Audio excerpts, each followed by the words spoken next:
Bien contente d'être là. Merci à vous 3 aussi d'être là aujourd'hui. Un moment tant attendu, hein, je veux dire, je suis super excitée de parler de gestion du changement aujourd'hui. Je sais que c'est un sujet qui vibre et qui résonne, pour beaucoup de personnes. On a beaucoup d'agents de transformation aujourd'hui, d'agents de changement. Dans la liste, il y a autant des gestionnaires, il y a des gens qui occupent une fonction RH, il y a il y a des consultants, donc gestionnaires de toutes sortes, des agents qui font de la gestion de projets aussi. Donc, bienvenue à tout le monde. On a un chat, je vous invite. On va essayer de faire ça assez interactif tout au long de la présentation. On a jusqu'à 13 heures, donc on va vous présenter nos bons coups, nos moins bons coups jusqu'à 13 heures, puis on pourra répondre aux questions par la suite là, qui nous seront adressées. J'en ai quelques-unes aussi qui nous ont déjà été posées là, depuis dans les derniers jours. Donc, voilà, beaucoup de types de changements. Je sais qu'il y a plusieurs personnes qui travaillent sur des types de changements différents, que ce soit des changements technologiques, que ce soit des changements structurels, que ce soit des changements au niveau de la culture, changements de direction. Donc, il y a plein de types de changements qui peuvent nécessiter à poser des bonnes et des moins bonnes actions. Donc, c'est ce qu'on va essayer de vous aider. On essaie de sortir la meilleure et le meilleur conseil qu'on peut vous donner finalement et de reprendre dans nos expériences passées les pires actions qu'on a vues, soit qu'on a faites, qu'on a mis en application ou encore qu'on a vues à l'œuvre et qui finalement, il ne faut pas faire. Alors voilà, je commencerai avec peut-être là, pour faire interagir aussi les gens, je commencerai avec une première question. Selon vous, quel est le pourcentage d'échecs en gestion de projet? Et là, quand on parle d'échecs, on parle d'échecs partiels ou d'échecs complets. Est-ce qu'il y en a qui ont des idées, une idée de ça? Et là, utilisez le chat pour y répondre.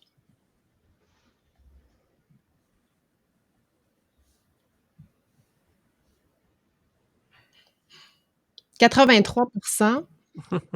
C'est précis. C'est précis? C'est beaucoup? Quand même, c'est beaucoup? C'est surprenant quand même?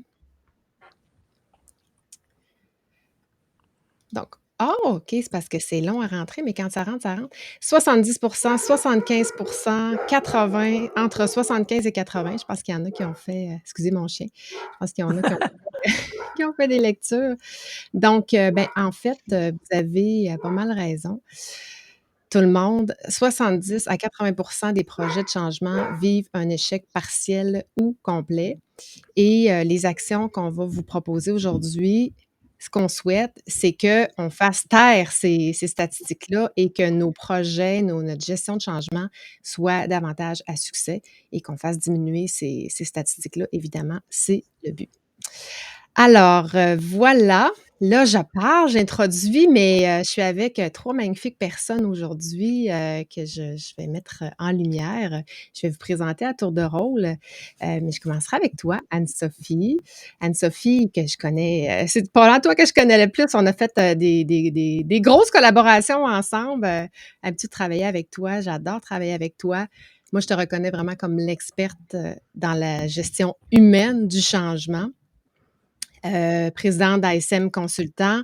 On peut te retrouver, là, nos adresses sont sont indiquées dans le bas dans nos signatures. Donc, on peut te retrouver sur www.asmconsultant.com.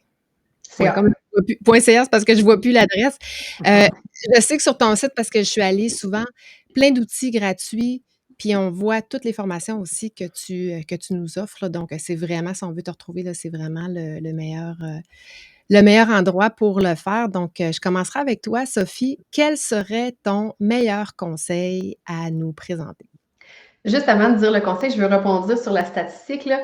Oui. Une des raisons principales pourquoi les projets échouent partiellement ou complètement, c'est l'insuffisance de considération du facteur humain. Fait que justement, on oublie de prendre en considération le facteur humain ou, comme le conseil que j'allais dire, ce que je vous suggère, là, mon meilleur conseil parmi plusieurs, c'est de faire attention de ne pas sous-estimer l'impact que le changement va avoir chez les personnes. trop souvent, il y a différentes situations qui peuvent arriver. Par exemple, moi, je suis gestionnaire ou dirigeant, peu importe, puis je vois une problématique, j'ai une opportunité d'amélioration, puis là, je me mets à réfléchir. On pourrait faire ça, puis là, je réfléchis, puis là, je me dis, ah oui, on pourrait implanter tel logiciel. Donc, pendant 1 mois, 2 mois, 5 mois, je réfléchis, moi, à comment je pourrais régler le problème. Donc, après 5 mois, j'y ai pensé vraiment longtemps. Je me dis, Colin, c'est vraiment une bonne idée, c'est un beau projet. Puis là, j'arrive ça, puis je donne ça aux gens, puis je dis, hey, regardez la belle solution. Attends un petit peu, là, c'est pas parce que toi, ça fait 5 mois que tu y réfléchis que les gens, nécessairement, sont pas à la même place. Donc, ça, c'est quelque chose que je vois souvent. Ou de se dire, je pense que les gens ont besoin de ça, donc je vais leur proposer un changement ou leur proposer une solution ou leur proposer justement de résoudre un problème. Mais l'idéal, là, dans un monde parfait, les changements viendraient des besoins. Le changement émanerait d'un besoin et non d'une idée qu'on a puis qu'on pense que peut-être ça va répondre à un besoin. Parce que plus on fait ça, plus il y a des risques après ça de sous-estimer l'impact que le changement va avoir chez les personnes. Dernière chose que je veux dire, c'est pas parce que nous, on trouve que c'est une bonne idée, parce que nous, on trouve que le projet est beau et bon puis est positif, que tout le monde va trouver ça aussi. Donc, il faut vraiment faire attention à tout le volet humain quand on veut mettre en œuvre un projet ou un changement. Donc, c'était mon premier conseil, là, directement en lien avec le 75 à 80 %. Si on prend bien en considération l'humain dans les projets, dans les changements, je vous confirme que vos chances de réussite là, sont proches du 100 %. Effectivement, puis parmi tu as raison de le mentionner, facteur humain, c'est essentiellement la cause des échecs partiels ou complets, mais il y en a plusieurs des facteurs humains aussi, que j'ai envie de vous énumérer. Tu sais, l'humain, oui, il y a l'humain qui réagit, mais il y a aussi, quand on est un agent de transformation, on peut manquer de temps, de planification, puis ça rentre dans les facteurs humains. On peut manquer de leadership, on peut manquer de parrainage aussi, d'avoir des gestionnaires qui nous encadrent pas ou qui croient pas au projet, pas de décision stratégique, un manque de vision ou un manque de stratégie globale, ça fait partie aussi des facteurs humains. Puis, je voulais peut-être juste, renchérir sur ce que tu dis, mais ça fait le lien aussi avec le conseil de Josiane, qui je trouve, va un petit peu plus loin, dans ton conseil ou va dans un angle différent. Josiane, je vais te mettre de l'avant. Merci Anne-Sophie pour ton conseil. Et Josiane, qui est experte en gestion du changement aussi, une compétitrice. Puis d'ailleurs, on est des compétiteurs et on adore ça hein, parce qu'on fait la même chose, mais c'est le fun de pouvoir, plus on va être de gens à vouloir influencer de façon positive les entreprises à se transformer, mieux c'est. Là. C'est fait que formatrice, coach, experte, on te voit beaucoup moi je te vois beaucoup sur les réseaux sociaux, tu nous partages des belles petites capsules vidéo qui sont super le fun. On te voit dans la main .co. C'est pas une erreur .co, c'est vraiment pas .com parce que quand on va .com, on se retrouve ailleurs. On dit, oh, on est où? Alors, toi, même chose aussi, tu as plein d'outils gratuits là, qu'on peut retrouver sur ta page, sur ton site web. Tu vas lancer ton programme aussi d'accompagnement en février. Donc, tu nous partages des outils. On invite les gens à aller te voir, à aller te visiter. Et on a envie de t'entendre sur ton conseil, Josiane, qui fait un petit peu référence, là, qui va dans la continuité de celui d'Anne-Sophie. Oui, effectivement. Merci beaucoup, Vicky. Merci pour l'invitation. Moi, je nous vois pas mal comme des alliés parce qu'il faut faire front commun là, pour aider les entreprises aujourd'hui à se transformer et à gérer le changement. Puis je pense qu'il est important qu'on travaille tout le monde ensemble. Fait que je suis vraiment contente de collaborer avec vous trois. Puis merci, Vicky, pour la belle idée. Puis oui, mon conseil, ça fait vraiment un petit bout de chemin sur celui de Anne-Sophie. Parce que oui, prendre en compte les impacts que ça a sur les personnes, c'est important, mais il faut aussi réfléchir, c'est qui les personnes touchées par le changement. Parce que souvent, on veut aller rapidement, on prend ceux qu'on a à prime abord rapidement en tête et on oublie certaines fois d'aller un petit peu plus loin dans notre réflexion. Donc, les personnes, vous allez souvent entendre les personnes touchées par le changement, les destinataires du changement, les parties prenantes, c'est tous, ça veut dire toute la même chose, mais il faut prendre un moment de réflexion pour aller plus loin. Puis, j'avais le goût parce que des fois, c'est pas nécessairement facile de se mettre en tête, OK, mais quelles sont les personnes qui vont être touchées touchés par le changement. J'ai fait un petit mapping, Vicky, là, si tu veux nous le partager. Ça va aider les gens à se poser les bonnes questions parce que des fois, on pourrait négliger que ça a un impact sur ce groupe de personnes-là, mais définitivement, ça pourrait en avoir. Donc, comme par exemple, si on travaille dans une usine manufacturière, puis qu'on voudrait agrandir l'usine, bien oui, ça a un impact direct sur nos employés, nos actionnaires vont vouloir avoir des comptes rendus de cet agrandissement-là. Pourquoi on fait ça? Ça va être quoi notre retour sur investissement, l'investissement qu'il va falloir mettre tout ça. Nos clients vont être touchés, nos fournisseurs aussi. Mais des fois, il faut aller un petit peu plus loin. Est-ce que la communauté va être touchée? Est-ce qu'on reste à l'intérieur d'un quartier où il y a des gens tout près qu'on devrait informer parce que quand on va faire de la rénovation, ça va faire du bruit, on va empiéter ailleurs sur le terrain. Donc, il faut tout se poser ces questions-là. Le pouvoir public aussi, mais la municipalité, oui, il faut aller chercher des permis, mais est-ce qu'on veut les mettre au courant de qu'est-ce qu'on va faire, pourquoi on le fait, puis les embarquer avec nous? Nos collaborateurs externes, des fois, je pense, on a des gens, mettons, qui viennent faire le ménage dans notre usine. Donc, quand on va être en construction, il y a peut-être des choses qui vont changer. Il va falloir leur demander probablement des nouvelles soumissions pour faire le ménage de l'usine qui a été rénové, etc. Nos syndicats aussi, c'est une partie prenante très importante parce que ça touche directement nos employés et l'employeur. Donc, il faut vraiment aller prendre le temps de se poser les questions. Oui, l'impact, mais quand on comprend les impacts, nos parties prenantes, c'est qui? Nos gens touchés par le changement, c'est qui? Parce que quand on oublie, des fois, ils peuvent se sentir laissés pour compte, puis ça va créer de la résistance sans qu'on le veuille, parce que c'est pas quelque chose qu'on veut. Puis ces gens-là, peut-être des fois, ils vont venir miner l'engagement de nos parties prenantes les plus importantes parce qu'on n'a pas pensé les embarquer dans le mouvement du changement. Fait que ça, c'est mon conseil à moi qui, je pense, qui est très important autant que les impacts. C'est tellement pertinent, tu parles des communautés, là. Moi, j'habite à côté de la maison L'Oral et Merveille, qui est une maison pour enfants lourdement handicapés. Puis, ils font souvent des levées de fonds, tout ça. Puis, en fin de semaine, il y avait un événement. Il y avait beaucoup de cyclistes, des coureurs pour ramasser des fonds. Puis, ils font ça à chaque fois. Ils viennent nous voir dans le quartier, ils viennent nous porter des flags, ils nous invitent à l'événement aussi parce que des événements comme ça, il y a de la police, il y a des voitures partout de stationner dans les rues. Fait que ça devient dérangeant alors que quand ils nous préparent au préalable, ben, on embarque dans l'événement, puis on est super content, tu sais, d'y participer. Mais quand ça nous prend par surprise, ben là, c'est comme, c'est quoi ça encore un matin? Fait que j'aime beaucoup qu'on aille au-delà des parties avec lesquelles on a l'habitude de collaborer, là. Donc, merci beaucoup de ce beau conseil, Josiane.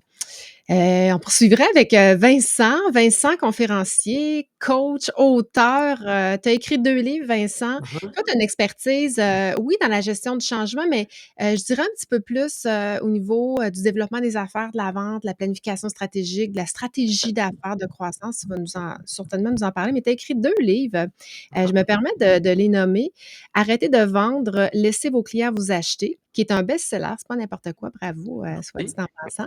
Et plus récemment, tu as écrit un 2e livre qui s'appelle Propulser vos affaires, 5 piliers fondamentaux pour développer votre sens des affaires. Donc, on les retrouve sur ton site vincentfournier.ca, dans ta boutique. On peut les retrouver là, j'imagine, sur d'autres, dans les mêmes maisons d'édition. Ben, pas maisons d'édition, mais librairie, effectivement. Librairie, effectivement. Exactement. Donc, si on veut aller voir ça, j'invite les gens à aller le voir. J'aime beaucoup ton conseil, Vincent. Il nous sort un peu de ce qu'on a l'habitude de voir. Je te laisse le présenter. Faites donc attention au syndrome du Titanic. Qu'est-ce que c'est que ça? Ben, je vais poursuivre, puis je suis dans la même lignée que Anne-Sophie et Josiane nous a parlé précédemment, où on parle de l'humain, on dit comment bien gérer l'humain, mais je dirais, il faut à quelque part aussi se poser la question de notre propre relation face au changement. Qu'on soit gestionnaire nous-mêmes, on peut impacter nos employés, nos collègues d'une autre façon. Et nous, si on est employé ou quoi que ce soit, ben, on a aussi un impact. Et quand on dit faire attention au syndrome du Titanic, Bref, c'est pas de se croire insubmersible, pas se croire au-dessus de la mêlée puis dire que pour nous, le changement, ça nous touche pas. Parce que, je le dis régulièrement, le changement est partout. Fait que c'est quoi le syndrome du Titanic? Ben, c'est de ne pas être attentif à ce qui se passe autour de nous parce que, ben oui, le changement, je vous le répète, est partout. Je le dis régulièrement, la seule stabilité qu'on a aujourd'hui, c'est le changement. Bref, juste pour qu'on sache, on se pose souvent la question, ben, pourquoi le Titanic a pu couler? Hein? Et on se dit toujours, ben, c'est simple, il a frappé un iceberg. Oui, il a frappé un iceberg, mais est-ce que vous saviez qu'en amont de ça, ils ont quand même eu 6 messages des contrôleurs qui disaient faites attention, vous êtes dans un endroit dangereux où il y a plusieurs icebergs. Mais ils ne les ont pas nécessairement écoutés parce ils étaient plutôt occupés à vouloir parler, entre autres, à la première classe et faire en sorte que le bateau avait le rayonnement qu'il devait avoir. En plus, il n'y avait pas de longue vue. Vous savez, les gens qui étaient à la vigie, il n'y avait pas de longue vue. Pas qu'il n'y en avait pas sur le bateau, il y en avait sur le bateau, mais ils étaient dans un compartiment barré et la clé était dans les poches du sous-capitaine qui, lui, finalement, n'avait pas embarqué sur le bateau.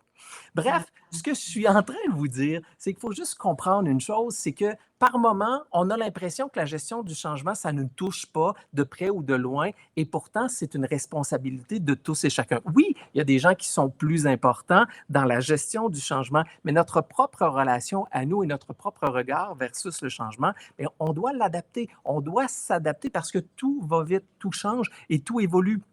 Et des Titanic, là, on en a vu dernièrement des Titanic. On a juste à penser à Kodak, à Blockbusters, à Nokia, à Sears. Ce sont tous des exemples plus contemporains de certains Titanic qui peuvent arriver. Donc, 3 choses que moi je dis hyper importantes au niveau du changement et pour aller au-dessus du syndrome du Titanic. Un, il faut être capable de l'anticiper, il faut être capable de voir venir. Tu parlais tout à l'heure de facteurs humains, de vision globale, de stratégie. On est vraiment là. Il faut quand même être conscient que le changement, il peut arriver de partout. Il faut quand même être assez averti par rapport à ça. Deuxièmement, ben, on doit le concevoir, on doit le préparer, on doit parler avec les gens, comme disait Anne-Sophie, de ne pas négliger l'impact que ça peut avoir chez les autres gens et également, comme disait Josiane, tous les impacts qu'il peut y avoir sur certains collaborateurs à l'interne. Donc, on doit le concevoir, on doit le planifier et finalement, ben, l'exécuter et le gérer. Bref, c'est d'être conscient que c'est un grand niveau et que c'est notre responsabilité de tous et chacun de gérer le changement. Très intéressant. Moi, je retiens, avoir de la vision, voir plus loin aussi, puis écouter les messages. Ben oui, Hein, effectivement. Écoutez les messages parce que c'est ça qui va venir faire en sorte que notre gestion va être meilleure tout à l'heure. Si on est ouais, en mesure d'avoir les aspects, comme disait, bref, je répète ce que disaient Josiane et Anne-Sophie par rapport à ça. ouais, C'est le point qui est important. ouais. Écoute, ça fait un petit peu, je vais juste enlever ton conseil, ça fait un petit peu le lien, avec, ce que je voulais dire, puis j'ai hésité entre 2 conseils. Puis c'est vraiment celui-là, j'hésitais entre, ne pas prendre pour acquis une finalité, mais j'en ai parlé récemment, fait que je me dis: «Je vais essayer de faire un peu nouveau». Mais c'est ça, tu sais, c'est d'écouter les messages au fur et à mesure qu'on avance. Oui, on sait où est-ce qu'on s'en va, mais entre-temps, il se passe plein de choses, puis, on doit s'adapter, puis c'est une grande qualité, selon moi, de l'agent de changement, l'agent de transformation. Alors, ben, je me suis pas présentée, puis ça, j'oublie tout le temps. Des fois, je suis en mandat, puis je suis partie, mais je dis: «Mais tu qui toi?» Je vais me présenter. Donc, Vicky Jobin, moi, je suis, mon entreprise, c'est VJ Capital Humain Inc., qui a rien à voir avec tout ce que je publie, mais on me retrouve sur le Culture Club. On me reconnaît plus pour le Culture Club, qui est un site vraiment plus de partage de contenu avec mon podcast, pour faire changement et mes services, c'est vraiment de l'accompagnement en transformation organisationnelle. Donc, moi aussi, hein, tout comme Josiane, je suis en plein lancement de mon programme, qui s'appelle l'Académie de la transformation qui va sortir sous peu. Je prends d'ailleurs, s'il y en a qui veulent, être sur la liste VIP, vous allez sur le www.lecultureclub.ca dans l'onglet, Académie de la transformation, puis manifestez-moi votre intérêt, puis je vais vous envoyer l'information et des rabais supplémentaires. Donc, voilà, c'est tout pour la promotion. Mon meilleur conseil, j'ai essayé de choisir un que j'ai, qui a perduré dans le fil du temps. C'est un conseil, en fait, je dirais, c'est plus expérientiel depuis les peut-être 15-20 dernières années. Un outil que j'ai utilisé, beaucoup avec les gestionnaires. Je vous le partage, mais en fait, moi, mon conseil, c'est de s'assurer que le changement soit compris. Et ça a l'air tellement basic, mais ça l'est pas. Ça l'est pas, en fait. Je ne sais pas si vous connaissez la théorie des ronds de poids, le CCARE, moi je l'appelle le CCARE, qui dit que pour arriver à son effet désiré, il faut que le changement soit respecté et pour qu'il soit respecté, il faut qu'il soit accepté. Pour qu'il soit accepté, il faut qu'il soit compris et pour qu'il soit compris, il faut qu'il soit connu, hein. On informe, on communique un changement. Ça a l'air niaiseux, mais 5 du temps, les gens ne réagissent au changement parce qu'ils n'ont même pas été informés. Mais bon, c'est pas, généralement, on est quand même assez, intuitif pour communiquer et informer des changements. Mais si les gens ne comprennent pas, ça va être important d'expliquer le changement. Parce que pour les gens, les gens pour eux, il faut que ce qu'on fait fasse du sens. Puis c'est Mhm. vraiment un besoin inné, un besoin profond d'un employé. Il est là pour faire, tu sais, il y a une mission de vie, on a tous une mission de vie, puis on veut faire quelque chose sur la terre. Puis souvent, le travail va nous aider à y amener. Fait que, tu sais, c'est profond quand même, là, la motivation des gens. Alors, si on ne comprend pas pourquoi on fait les choses, ben, on ne les acceptera pas. Puis souvent, la résistance vient de là. Et là, ben souvent, puis ça, c'est mon expérience. Pour ça, je dis que c'est assez expérientiel comme modèle. Ben, en fait, l'utilisation du modèle, moi, je considère que 95 du temps, la résistance ou le non-effet désiré, la non-atteinte à l'effet désiré, c'est une question de compréhension. Et là, c'est parce qu'on manque au niveau des explications. Puis là, tu sais, il faut juste se mettre dans la tête que si je suis l'agent de transformation ou si je suis un dirigeant ou un gestionnaire et que j'ai participé, que ça s'est bien fait, puis j'ai donné mon opinion, mais j'ai une vision quand même très, à haut niveau, une vision globale, et que je comprends le changement. Mais quand on m'informe, je comprends pas toujours pourquoi on a fait le changement. Alors, souvent, quand il y a une résistance, je vais demander au gestionnaire: «Ben, est-ce que tu lui as expliqué?» Ben oui, je lui ai expliqué. La première réponse, c'est souvent ça. Mais qu'est-ce que tu lui as dit? Et c'est là que ça se corse parce que j'ai entendu souvent: «Ben là, c'est parce que c'est comme évident». Fait que c'est là où il ne faut pas prendre pour évidence la compréhension de la personne. Et souvent, ce qui va arriver, c'est qu'on va monter d'un palier, c'est qu'on va aller dans la confrontation ou dans la correction. Et je pense qu'on n'a pas besoin jamais ou peut-être là, si on prend les statistiques des fainéants, il y en a 4 dans une société là, mais 4 du temps, on doit confronter, on a perdu Josiane, elle devrait revenir. Je vais la reconnecter. Seulement 4 du temps, on devrait confronter, un employé à dire: «Ben là, gars, c'est parce que c'est ça là, c'est ça là, il faut que tu fasses ton deuil», puis, mais il faut expliquer, expliquer, expliquer pour que les gens, ça fasse du sens et de dire, ben, c'est pour qu'on fasse plus d'argent, mais ça passe juste pas. Fait qu'il faut des fois aussi, bien enrober notre message et d'aller au-delà d'une performance financière, mais aussi, une expérience client, tu sais, de vraiment d'avoir des bons arguments. Fait que dans vos messages de vos plans de communication, bien important de bien expliquer, mais aussi à vos gestionnaires, si vous les accompagnez ou si vous êtes gestionnaire, de vous assurer que la personne a compris, sinon elle n'acceptera jamais le changement. Fait que si vous permettez, ben, tu voulais-tu réagir, Vincent? Là, tu avais quelque Non, chose à non, non, ça va. tu voulais réagir? Fait que si vous permettez, étant donné que j'ai la parole, je vais passer tout de suite à la pire action à poser. Fait que comme ça, la transition va être, plus, soft. Alors, ça va bien, les timekeepers, on a une demi-heure de passé. On a passé à travers nos 4 conseils. J'espère que vous avez pris des notes, que ça si vous avez des questions aussi pour, faire, j'aime beaucoup le syndrome du Titanic, je sais pas qui a répondu, parce que je vois pas le nom des gens, mais moi aussi j'aime beaucoup le syndrome du Titanic.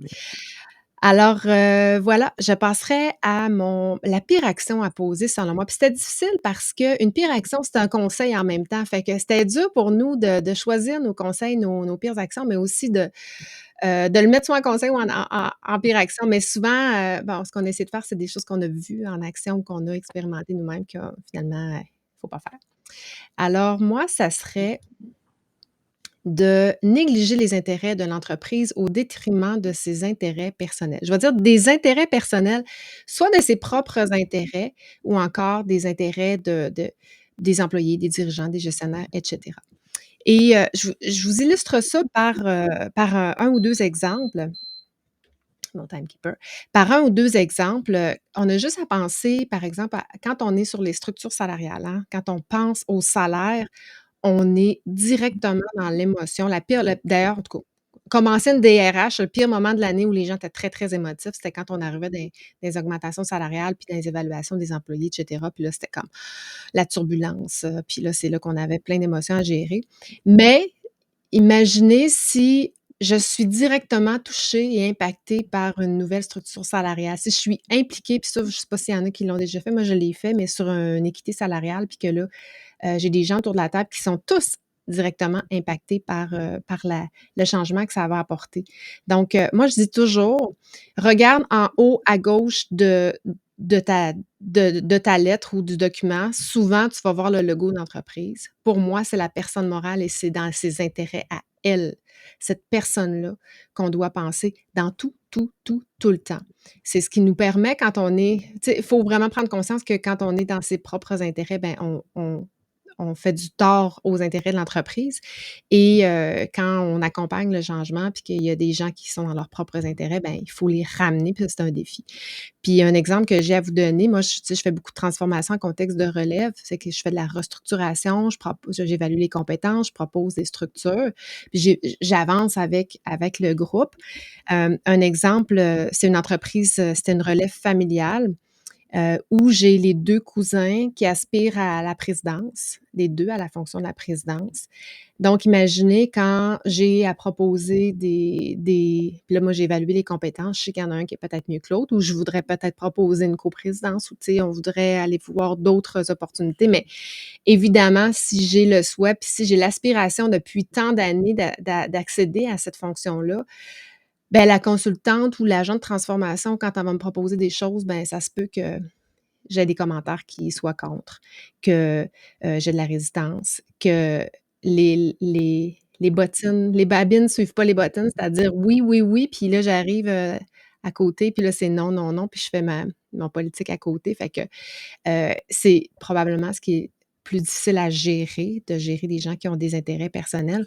Mais ne serait-ce que d'en être conscient, puis de ramener ça aux intérêts de l'entreprise, je pense que c'est vraiment la meilleure action qu'on peut poser pour atteindre nos objectifs. Donc, voilà, j'aurais envie de te passer le flambeau, Anne-Sophie, puis te mettre en évidence.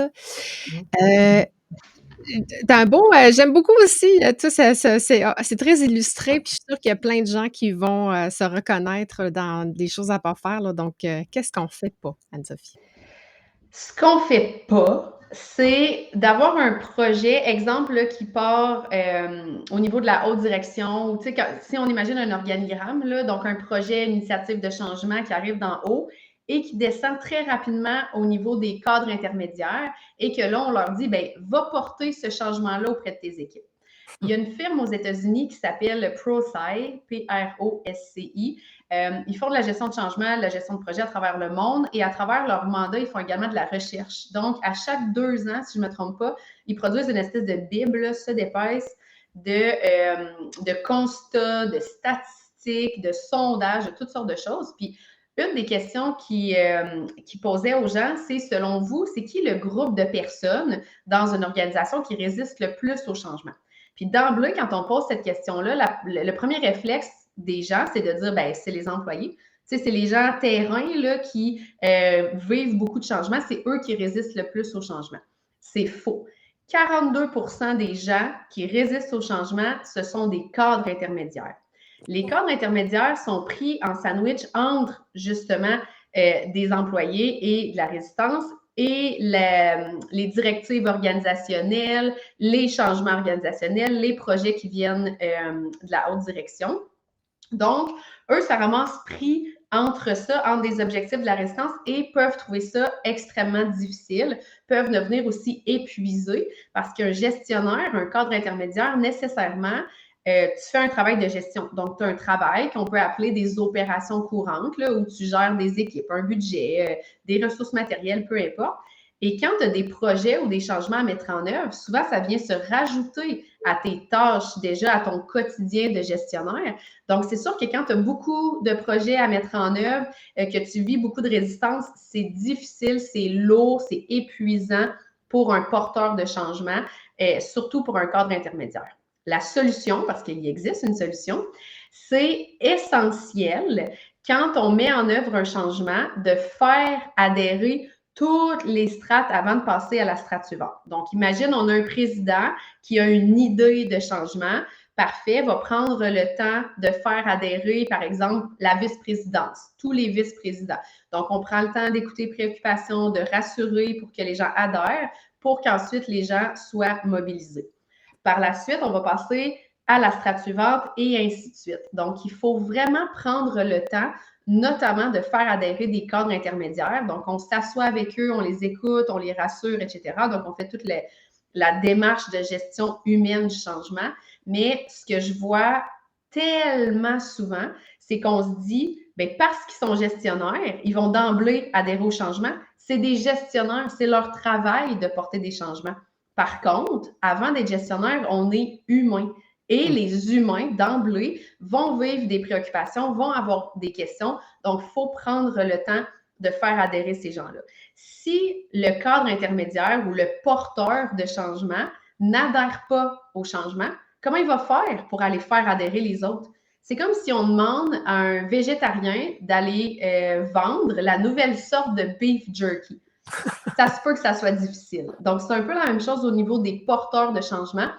Vraiment, faites attention. Si on a des dirigeants aujourd'hui, faites attention aux cadres intermédiaires. Un, sont extrêmement précieux et deux, sont des humains avant d'être des gestionnaires. Puis par la suite, évidemment, les cadres intermédiaires deviennent des porteurs de changement qui, eux, à leur tour, vont faire adhérer les autres personnes, les destinataires, les parties prenantes, comme nous parlait Josiane tantôt.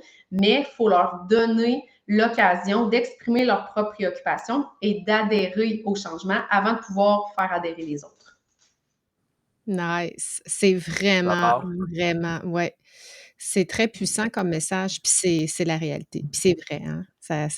Faut que les gestionnaires aient compris avant de porter le changement. Donc, d'où l'importance des faire adhérer le plus rapidement possible. En premier, dans un plan de communication, on les met en premier dans les premières actions. Merci, Anne-Sophie. Josiane, pas tout à fait la même chose, mais on n'est pas loin avec ta pire action à poser. Là. Ça serait quoi que tu nous dirais de ne pas faire? Ben, comme tout à l'heure, j'étais en belle continuité avec Anne-Sophie. Tu sais, Anne-Sophie, c'est vraiment précieux ce que tu nous as partagé. Puis quand on est un gestionnaire, souvent c'est les gestionnaires intermédiaires qui vont être les porteurs de changement. On en a beaucoup dans notre assiette. On a le changement à gérer, on a les opérations à gérer. Puis aujourd'hui, là, comme Vincent nous le disait tantôt, dans des contextes où le changement, c'est notre stabilité aujourd'hui. On n'en a plus qu'une à gérer. On parle de pénurie de main-d'œuvre. Avec la COVID, on a des employés qui partent en maladie à tout bout de champ. On a aussi la santé mentale de nos employés qui sont de plus en plus touchés. Nous, en tant que gestionnaire, on doit gérer nos opérations en conséquence de ça et en plus gérer le changement. Et ce qui arrive quand on a beaucoup à gérer comme ça, sans qu'on s'en aperçoive, on commence à gérer notre changement en vase clos. Donc, on coupe les canaux de communication entre une équipe parce qu'on se concentre beaucoup sur nos opérations, puis on pense que parce qu'on a fait les bonnes étapes au début, on a sensibilisé nos gens, on a compris nos parties prenantes, on a compris les impacts du changement. Quand on se met à planifier le changement, puis à exécuter notre planification, on pense que là, on est sous contrôle et là, c'est là qu'on commence à gérer en vase clos et qu'on oublie parfois de mettre en place une structure de communication intercanale pour que nos équipes se parlent, pour que les différentes parties prenantes qui, dans le changement, normalement, ils ne travaillent pas au day-to-day ensemble, mais dans le changement, ils vont être appelés à interagir. Il faut créer ces moments-là pour qu'on s'assure que les gens se parlent, qu'ils sachent qu'est-ce qu'ils vivent. Des fois, ils vont se partager leurs émotions, ils vont se partager comment ça va, on a fait ça, OK, on pourrait faire ça, puis ils vont partager leurs meilleures pratiques aussi, puis ils vont venir s'épauler. Quand on ne leur permet pas de pouvoir créer cette cohésion-là, bien là, il y a des vases clos qui s'installent et là, il y a des problèmes au niveau de la résistance qui va s'installer. On va avoir une baisse d'engagement et on va avoir de la misère à faire avancer notre changement à un pace là, qui est quand même soutenable pour l'organisation. On ne veut pas trop le ralentir, mais on ne veut pas trop non plus aller rapidement. Donc, c'est quand on travaille ensemble, ça permet de maintenir une structure qui est viable pour que notre changement arrive à bon port.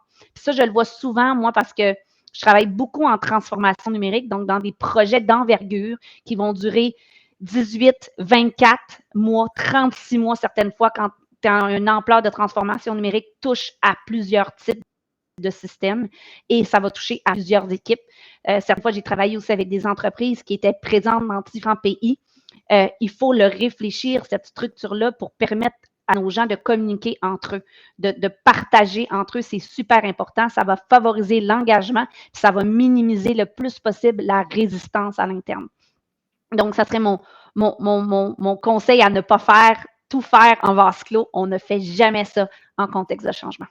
Vive l'intelligence collective. Ouais. Tellement, Ouais, tellement. ouais. Et la confiance. Vive la confiance aussi. Donc, on terminera pas là-dessus, Vincent, mais avec une autre pire action. Toi, c'est peut-être pas une pire action. Je vais te laisser, le présenter, mais c'est quoi qu'il faut pas faire, Vincent? Moi, je pense qu'au niveau du changement, la pire phrase qu'on peut dire ou qu'on peut énoncer, c'est tout le temps celle-ci. Eh voyons, on a toujours fait ça de même, pourquoi changer, ça va bien? Hein? On l'a tout dit à quelque part et on l'a tout entendu, cette chose-là, la formule gagnante qu'on ne veut pas changer. Mais je vous l'ai dit, la stabilité aujourd'hui, c'est le changement. Je lisais dernièrement une récente étude qui s'est faite aux États-Unis sur le cycle d'un modèle d'affaires en entreprise. Il y a 150 ans, le cycle de vie d'un modèle d'affaires était environ 75 ans. C'est-à-dire que pour atteindre notre sommet, notre pic, le moment où on est vraiment le plus en maîtrise de tout, avant de reprendre peut-être une période de déclin, ce qui peut arriver, on était à peu près à 37 ans. Donc, cette stabilité-là, notre façon de gérer l'entreprise pouvait perdurer plusieurs années. Bien, cette même étude-là a été refaite dernièrement. Et selon les derniers résultats, aujourd'hui, le cycle de vie d'un modèle d'entreprise, toute entreprise confondue, là, on s'entend que ça diffère selon différents modèles, mais aujourd'hui, le cycle du modèle d'entreprise n'est que de 5 ans. Ça veut dire qu'atteindre le pic de notre entreprise se fait à peu près à compter de 2 ans, 2 ans et demi. Donc, veut pas, le rythme s'accélère, tout avance de plus rapidement. Donc, si à partir de là, on est dans une position de résistance et qu'on est, je reprendrai ce que disait Sophie tout à l'heure, le cadre intermédiaire qui doit porter les projets, il faut juste comprendre que ces projets de changement-là peuvent arriver plus rapidement. Et là, à ce moment-là, comme tu disais, est-ce qu'il est compris? Est-ce qu'il est bien connu? Est-ce qu'il est bien véhiculé au niveau de l'entreprise? Bref, encore une fois, on doit revoir notre propre relation par rapport au changement. Et je le dis souvent, oui, je comprends qu'il faut qu'on gère le changement dans nos entreprises, mais on a même constaté dernièrement que, il y a eu des choses qui ont eu lieu pendant 2 ans, pour ne pas les nommer, qui ont fait en sorte que c'est beaucoup plus le changement qui est venu nous gérer nous-mêmes dans nos réalités au niveau des entreprises. Donc, je pense qu'à quelque part, il faut apprendre à adopter un peu plus le changement. Parce que plus on résiste, malheureusement, plus on recule. Parce que si nous, on résiste et que le marché change, l'économie change, les consommateurs changent, évidemment, tout ce qui se passe, c'est qu'on creuse un écart avec la réalité et le chemin à reprendre est de plus en plus important. Il faut comprendre que souvent on dit les gens ont peur du changement, les employés ont peur du changement. Moi, je ne pense pas que l'humain a peur du changement. Je pense que si effectivement nos ancêtres avaient véritablement eu peur du changement, on ne serait pas en train de se parler à travers un ordinateur aujourd'hui, ça c'est sûr et certain. Bref, ce que moi je dis, c'est que les gens n'ont pas peur du changement, mais ont bel et bien peur des conséquences du changement. Qu'est-ce que ce changement-là peut leur apporter? Des pertes de repères, de l'inconnu, des habitudes. Bref, c'est de prendre conscience nous-mêmes de nos propres réactions, mais si effectivement on est un cadre exécutif, un cadre intermédiaire, d'être conscient effectivement des impacts que le changement peut avoir, et on revient exactement à tout ce que vous voulez dire. Bref, revoir notre relation avec le changement, je le répète, il est partout, donc plus on résiste, plus on recule. Il y a quelqu'un qui dit: «L'erreur à ne pas faire est de ne pas est de ne pas faire de changement». Oui, mais c'est vrai. Ben, je reviens à ce que je disais par rapport au cycle de tout à l'heure. Tout va tellement vite aujourd'hui. Tu sais, je disais 5 ans, c'est en moyenne. Mais les entreprises technologiques, le cycle de vie d'un modèle d'entreprise en secteur technologique n'est que de 2 ans à 3 ans. Donc, on parle de réinvention. Je le sais, ce mot-là est à la mode depuis les dernières années. On l'aime peut-être pas nécessairement tous l'utiliser, mais pourtant, c'est notre nouvelle réalité. On doit être continuellement en mode amélioration, en mode ajustement, en mode agile pour nous permettre de garder le cap le plus possible. Et oui, c'est peut-être plus exigeant que c'était auparavant. Effectivement. Puis il y a quelqu'un aussi qui dit, «Tout ce qui a été dit jusqu'à maintenant souligne à mon sens la grande importance du dialogue lors des transformations». Effectivement, j'ai pas le nom des personnes qui ont, peut-être si la personne veut se nommer, elle peut le faire aussi là, mais, il y a, c'est drôle parce que je t'avais pas dit, je savais c'était quoi ton la pire chose, mais dans mon jingle de podcast, je dis exactement cette phrase-là. Moi, ça me stimule. Ah Quelqu'un qui oui? dit: «On l'a essayé puis ça fait pas». Ah ouais, c'est parce que vous avez peut-être pas fait la bonne affaire, vous avez peut-être pas appliqué la bonne recette, vous avez peut-être pas eu de méthodologie, peut-être qu'il y avait manqué au niveau de la planification. Où est-ce que ça a pas fonctionné? Tu sais, c'est là où il faut se poser la question, parce qu'un changement bien organisé êtes-vous d'accord avec moi que tout changement puis les gens peuvent, être en désaccord aussi là, c'est Yvan Deschênes qui a dit ça. Mais est-ce que tout changement peut être, est-ce qu'on peut arriver à notre effet désiré pour tout changement, à votre avis? Oui. Mhm. Si on prend bien en considération l'humain, si on fait dans le fond, c'est que ça prend une bonne planification. Moi, j'appelle ça planification technique, donc tout le volet gestion de projet, analyse des coûts, des risques échéanciers, là, etc. Typique gestion de projet. Puis il faut connecter ça avec la gestion du volet humain du changement. Il faut absolument faire les deux. Puis moi, je vois beaucoup dans les organisations, on va avoir des bureaux de projet, par exemple, donc des gens vraiment chargés de projet, volet technique. Puis à côté, on a le bureau de la gestion de changement. Ça, c'est pour les grandes organisations qui commencent à avoir des bureaux de gestion de changement. Moi, dans ma tête, là, c'est la même personne. Le chargé de projet devrait développer sa compétence de gestion humaine du changement parce qu'il maîtrise tout le volet technique, mais en même temps, c'est toute cette connaissance du projet-là qui t'aide à aller chercher l'adhésion dans le fond, des humains finalement dans ton projet. C'est pour ça, soit ils travaillent très, très, très collés ensemble, mais tant qu'à travailler aussi collés, pourquoi ne pas développer les deux compétences? Puis moi, c'est ce que je prône, puis c'est pas tout le monde qui est d'accord avec moi, mais ça me dérange pas, c'est mon opinion. Moi, en tant que chargée de projet, c'est comme ça que je travaille. Je gère le projet, volet technique et le volet humain. Évidemment, avec un petit comité, des gens qui travaillent avec moi, mais j'ai les deux visions, technique plus humain. C'est ça qui fait qu'on réussit les projets. Puis tu amènes un point, important, Anne-Sophie, c'est que les agents de changement devraient améliorer leurs compétences ou intégrer ces compétences-là. Pour moi, la gestion de changement, c'est pas une fonction, c'est une compétence. 100%. Ah oui. Et à partir du moment où on va intégrer les compétences et on va parce que si vous regardez, je l'ai fait l'exercice là, si tu vas faire une formation, bon, ici à l'Université Laval, tu peux aller faire un DESS ou peut-être même une maîtrise en gestion de changement. Ça se fait, ça se donne comme formation. Mais si je vais faire une formation pour être, travailler en ressources humaines ou travailler comme ingénieur ou des métiers, des fonctions qui amènent beaucoup de changements, très peu de cours nous développent à faire de la gestion de changement et quand on le fait, souvent, on va le faire sur l'aspect, technique, hein, d'avoir un scope, d'avoir l'envergure du projet, un plan d'action, tout ça, mais l'aspect humain, je suis pas sûre qu'elle est si profondément vue que ça. Fait que d'où l'importance, si on a à faire une différence aujourd'hui, je pense, ça serait d'intégrer des compétences en gestion de changement, puis souvent, c'est des soft skills pour faire de la gestion de Tout à changement. fait. Mais Avant moi, de poursuivre, excuse-moi, je vais juste peut-être inviter les oui. gens, s'ils veulent peut-être nous, dans le chat, nous dire qu'est-ce qu'ils retiennent jusqu'à maintenant. Puis s'il y a des questions, commencez à les poser là, au fur et à mesure, puis on pourra y répondre là, dans la discussion. Fait que je te laisse, excuse-moi, Josiane, vas-y. Non, je voulais juste rebondir sur ce que tu venais de dire. Moi, je dis toujours que la gestion du changement, c'est 80% de soft skills et 20% de compétences techniques. Oui, il faut avoir une méthodologie. Oui, il faut savoir quelles questions poser, quels outils utiliser pour la gestion de changement, mais il faut avoir beaucoup de soft skills, tant qu'à moi, pour être en mesure de gérer le changement.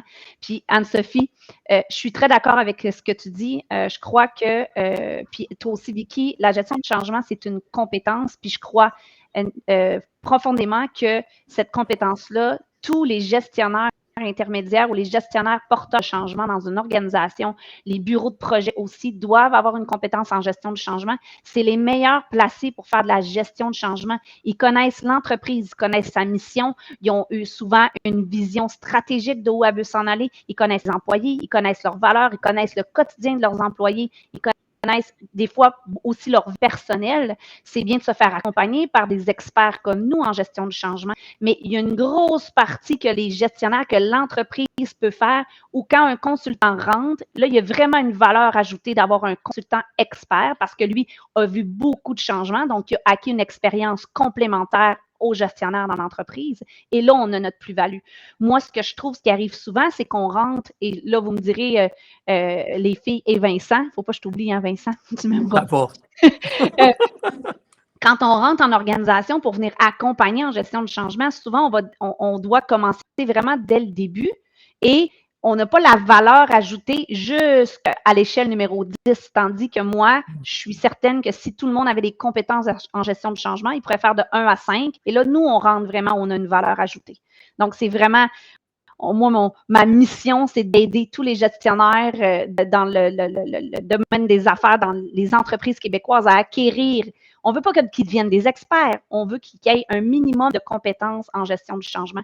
Je pense que ce serait un game changer dans notre portrait québécois des affaires aujourd'hui.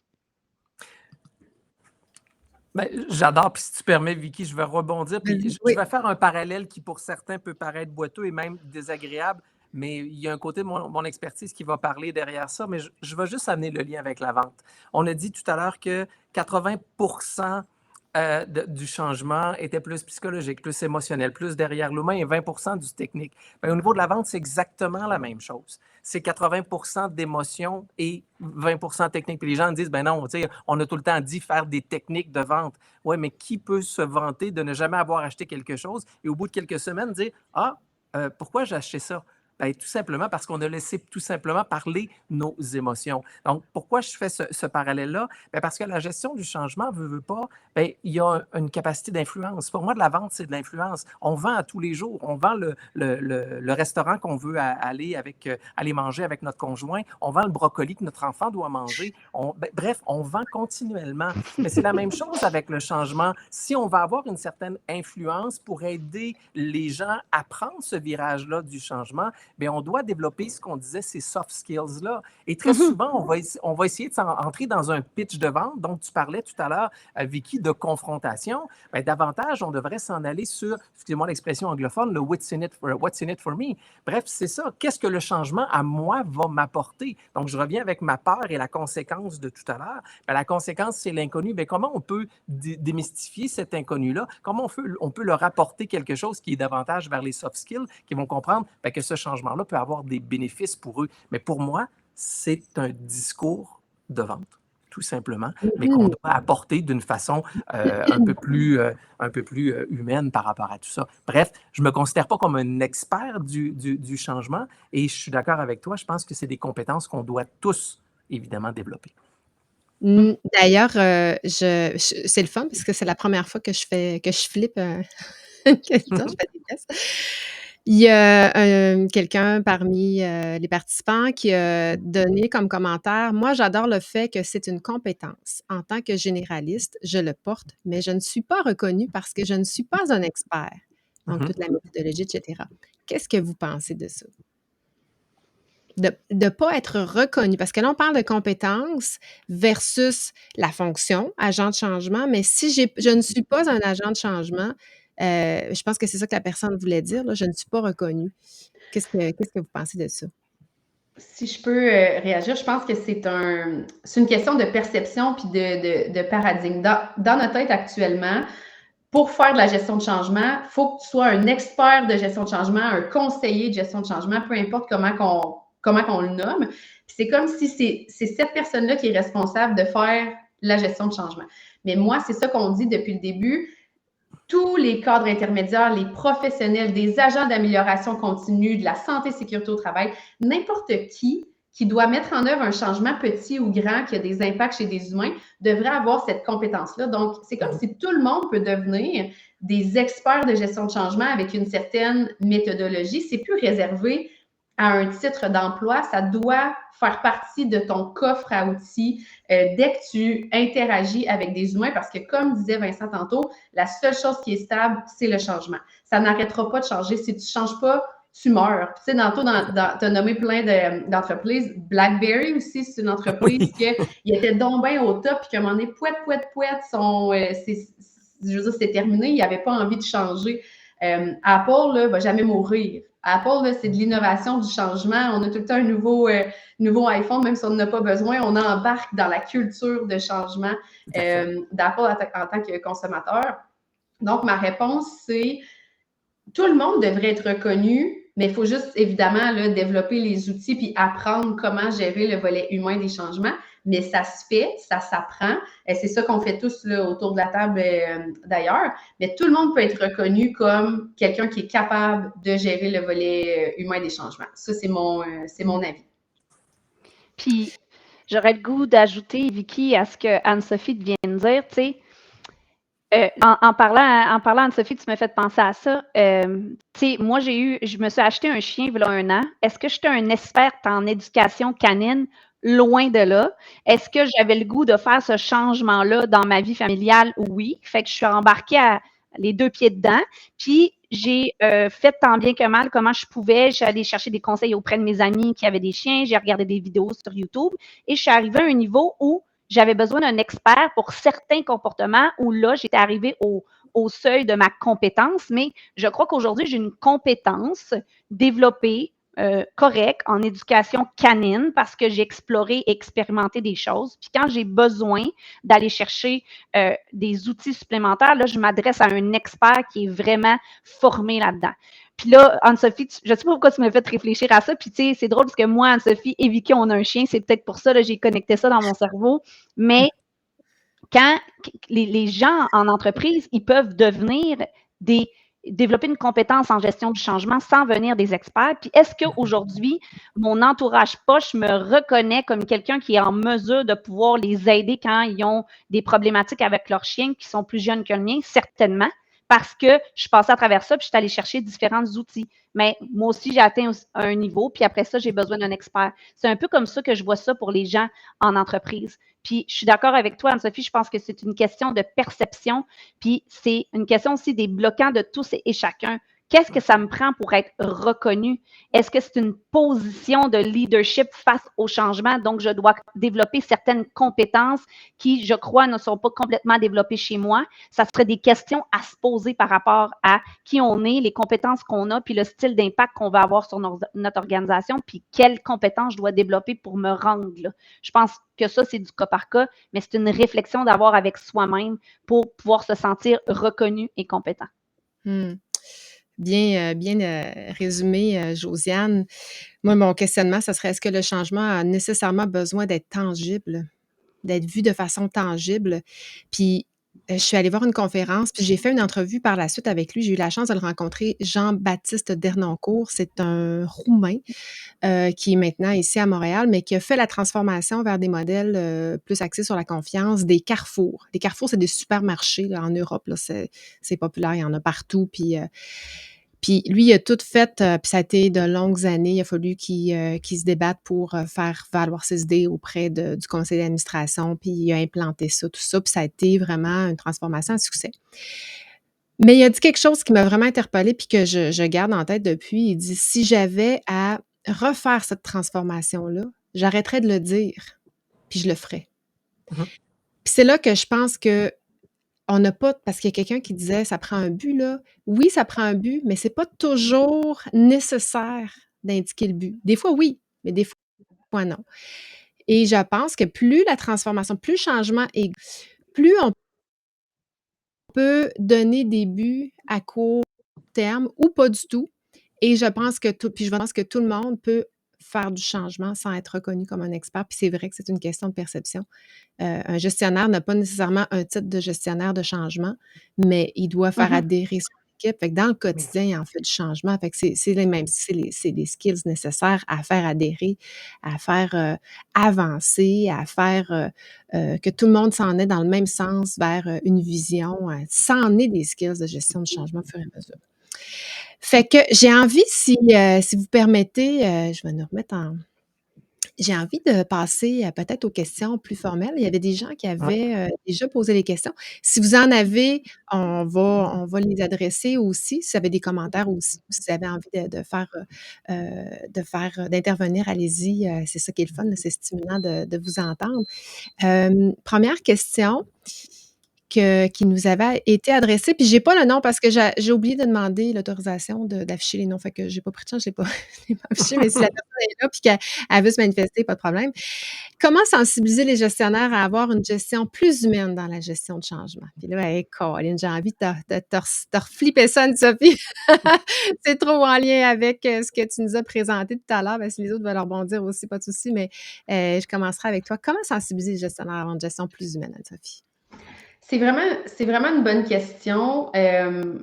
Les gens doivent comprendre que derrière un changement, là, il y a des humains qui vont changer, puis pas juste des robots. Donc, juste avant que je réponde, là, je veux partager une citation d'Antoine de Saint-Exupéry que j'adore et que je partage toujours dans mes formations, mais que ça fait vraiment, vraiment beaucoup de sens. Si tu veux construire un bateau, ne rassemble pas tes hommes et femmes pour leur donner des ordres, pour expliquer chaque détail, pour leur dire où trouver chaque chose. Si tu veux construire un bateau, fais naître dans le cœur de tes hommes et femmes le désir de la mer. Fait que ça, pour moi, là, ça explique parfaitement c'est quoi la gestion humaine du changement. Parce que tu as beau arriver avec le plus beau plan d'action du monde. Tu as fait un chemin critique, il y a plein de couleurs, c'est un full beau Gantt, c'est beau, beau, beau, beau, beau. Même si tu arrives avec ça puis que tu donnes ça aux humains puis que tu dis, bon, ben tiens, maintenant, change, c'est sûr que ça ne peut pas fonctionner, c'est certain. Donc, il faut se mettre dans la peau des autres qui doivent changer leur propre comportement. On est de nature, la grande majorité des gens, là, on est bien dans nos pantoufles. On va à l'école. Au cégep, là, il n'y a pas de place à titrer, mais vous remarquerez, tout le monde est toujours assis à la même place. Là, en virtuel, évidemment, c'est différent, mais on va à la même place. À l'épicerie, est-ce que vous vous stationnez souvent au même endroit? Donc, vous avez comme votre place à l'épicerie. Est-ce que vous avez votre chemin à l'épicerie? Est-ce que vous faites toujours le même chemin? On est des personnes d'habitude. Donc, imaginez si on a les mêmes habitudes pour se stationner, pour faire notre épicerie, bien, au travail, c'est la même chose. Donc, dès que quelqu'un vient toucher à nos habitudes, oups, on dit, hey, attends un petit peu, c'est mes habitudes, c'est mon quotidien, c'est mes compétences. Si on va toucher aux compétences des gens parce qu'ils doivent réapprendre à travailler, c'est sûr que ça va avoir un impact. Donc, moi, par contre, là, dans ma pratique, la très grande majorité des gens que je rencontre, gestionnaires, cadres intermédiaires, supérieurs, peu importe, comprennent l'importance de gérer le volet humain du changement. C'est juste qu'ils ne savent pas comment faire. Puis ils se disent, ben, c'est pas à moi de le faire, c'est à un conseiller en gestion de changement de le faire, un psychologue organisationnel. Moi, je suis juste un gestionnaire, juste un ingénieur, juste un chargé de projet. Mais c'est pas comme ça, là. Dans le fond, tout le monde devrait avoir cette compétence-là. Fait que je ne sais pas si j'ai exactement répondu, mais je vois beaucoup de gens qui sont très, très conscients de l'importance de l'humain dans nos entreprises, mais c'est surtout dans le comment. Puis juste le fait de peut-être rassurer les gens, de dire il existe des méthodes, il existe des outils simples, concrets, efficients pour pouvoir développer cette compétence-là. Puis ça va juste aider tout le monde finalement. Oui. Bien, là, tu m'amènes, je vais te relancer, puis je vais relancer le débat auprès de Vincent puis Josiane aussi, là, mais c'est quoi l'humain? Ça veut dire quoi derrière ça? Gestion humaine, tu sais? Si moi, je veux être un gestionnaire humain, mais je suis comment? Tu sais, si je veux être plus humain, ça veut dire quoi concrètement? Tu sais, c'est des mots à la mode, tu sais, puis tout le monde veut considérer l'humain, mais qu'est-ce que ça veut dire concrètement, être humain? Moi, je réponds pour ça, je passe la parole aux autres, là, mais quelqu'un a dit se mettre dans la peau des autres, là, bien ça, Ouais. être un gestionnaire humain, si tu es capable de te mettre dans la peau des autres, tu as déjà une longueur d'avance. Ben, si tu permets, Vicky, je vais rebondir là-dessus. Ouais. Je reviens avec mes concepts un peu plus commercial, mais c'est la même chose. C'est des relations entre deux individus. Tu sais, je dis tout le temps, moi, démontre à quelqu'un à quel point il est important pour toi et il deviendra important. Démontre à quel point la personne est importante pour toi et immanquablement, tu deviendras important pour elle. Bref, c'est de travailler sur, ben, il y a un humain, il y a quelqu'un derrière ça et il faut savoir quelles sont leurs préoccupations, leurs enjeux, leurs défis, leurs rêves, leurs ambitions. C'est d'aller chercher ce volet-là. Tu sais, on a beau arriver avec un beau changement tout fait, comme on disait tout à l'heure, avec un beau plan puis tout ça, mais c'est pas le plan que les gens achètent. C'est l'impact que le plan aura sur leur propre réalité, autant positive que négative. Et qu'est-ce qui va faire en sorte qu'ils vont adhérer ou ne pas adhérer? C'est s'ils se retrouvent ou ils ne se retrouvent pas à l'intérieur du changement qui est là. Donc, c'est cette sensibilité-là humaine qui est derrière ça et de comprendre que nos motivations principales comme humains, ben, sont simples. C'est soit que dans la vie, on veut plus de plaisir ou on veut moins de douleur. Donc, comment on va faire passer le changement? Ça va être d'apporter tout simplement, mais regarde, si on fait telle chose, ça va être mieux pour toi. Mais de ce côté-là, ben, tu vas avoir plus de facilité, tu vas avoir moins de problèmes et moins d'enjeux. Bref, pour moi, c'est ça, de travailler d'une façon humaine, c'est de reconnaître l'autre dans sa réalité et d'être conscient que celui-là a des besoins, des motivations intrinsèques et d'être en mesure d'y répondre. Magnifique. Josiane, as-tu envie de rebondir là-dessus? Je pense que ça, on pourrait en parler pendant 1 heure et demie, mais j'ai juste le goût d'ajouter à ça. Tu sais, tantôt, on disait que le changement, c'est 80% de soft skills puis 20% de technicalité. Puis dans le soft skills, ben, il y a beaucoup de compétences comme pour être un gestionnaire humain, de l'empathie, savoir entendre et non juste écouter un message. Tu sais, moi, quand je dis que quelqu'un écoute, ça rentre par une oreille puis ça ressort par l'autre. Tu sais, on peut écouter du bruit, on peut écouter de la musique sans savoir trop ce qui se passe. Mais quand on entend, c'est qu'on reçoit le message, on se met à la place de l'autre, puis on essaye de dialoguer. Tu sais, c'est pas juste de communiquer, d'avoir une conversation, c'est de dialoguer. Puis oui, aujourd'hui, nos gestionnaires vont devoir sortir de leurs compétences opérationnelles de plus en plus pour aller vers les compétences humaines. Tu sais, tout le soft qu'on dit, c'est ça. Puis, tant qu'à moi, la profession de gestionnaire, c'est une profession qui n'est pas facile à faire, mais qui va être qui va migrer de plus en plus. On va demander beaucoup plus d'être dans le savoir-être que dans le savoir-faire dans les prochaines années. Et tout notre environnement externe qui est en ébullition présentement avec tout ce qui se passe va nous amener à faire cette transition-là. Puis les gestionnaires qui vont transiger le plus rapidement, qui vont développer ces compétences-là, c'est ceux qui vont survivre et ceux qui vont avoir des carrières les plus prolifiques puis vont être en mesure de mener des changements, des énormes changements puis arriver à leur finalité. Tantôt, quand tu nous demandais, je pense que oui, ça se peut, mais ça prend des gestionnaires qui ont des fortes compétences de savoir-être pour y arriver. Oui, mais je renchérirais parce que j'aime ça que tu parles des soft skills, mais tu sais, on est dans l'intelligence émotionnelle. Puis l'intelligence émotionnelle, tu parlais de dialogue, mais c'est oui, l'empathie, oui, envers l'autre. Puis il y a quelqu'un qui le dit, là, l'ego là, est souvent un Ouais. bloqueur. Moi, dans tout ça, comment je suis, tu sais, face à l'autre. Parce qu'il n'y a pas que les sentiments de l'autre qui sont atteints, il y a les miens aussi, inévitablement. Puis tant que l'ego va prendre trop de place dans une discussion, dans un dialogue, on n'y arrivera juste pas à être en synchro, dialogue. en équilibre, en dialogue, en collaboration, parce qu'il va toujours avoir quelqu'un qui va être sur l'autre. Moi, personnellement, quelqu'un qui essaie d'être sur moi, ça passe pas pantoute. Ben, à l'inverse, je veux pas être sur les autres non plus. Je trouve que c'est un manque de respect. Puis je suis en train de suivre une formation, puis s'il y en a qui sont intéressés, là, je fais encore le temps, là, c'est le MOOC, M-O-O-C, de Luc Audebran, de l'Université Laval, ici, à Sainte-Foy, qui est sur le management responsable. Puis on parle de ça, des 7 valeurs dans la gestion. On parle la gestion, on parle de l'individu, de l'organisation, puis de la société. Parce que ce qu'on fait là aujourd'hui, ça plante des graines, mais c'est la société qui va être bénéficiaire. Si on transforme les entreprises vers des meilleures pratiques, si on est plus humain dans nos gestions, ben on va avoir des employés plus heureux, plus performants, puis ils vont arriver chez eux, ils vont faire plus d'argent aussi parce qu'ils vont accéder à d'autres postes, puis ils vont arriver chez eux, puis ils vont être plus patients envers leur famille, leurs enfants, leurs femmes. et ainsi de suite. Fait que, tu sais, faut voir plus grand que des fois juste le petit micro, là. Puis j'ai envie de rebondir peut-être sur un commentaire, si je le retrouve. Ah oui, j'aimerais ça savoir qu'est-ce que vous en pensez de peut-être si la personne veut se nommer. Pour que le changement soit bien accepté, est-ce important que l'entreprise ait déjà, j'imagine, sa vision, mission, valeurs d'établi? Bonne question, sincèrement, là. Qu'est-ce que vous en pensez?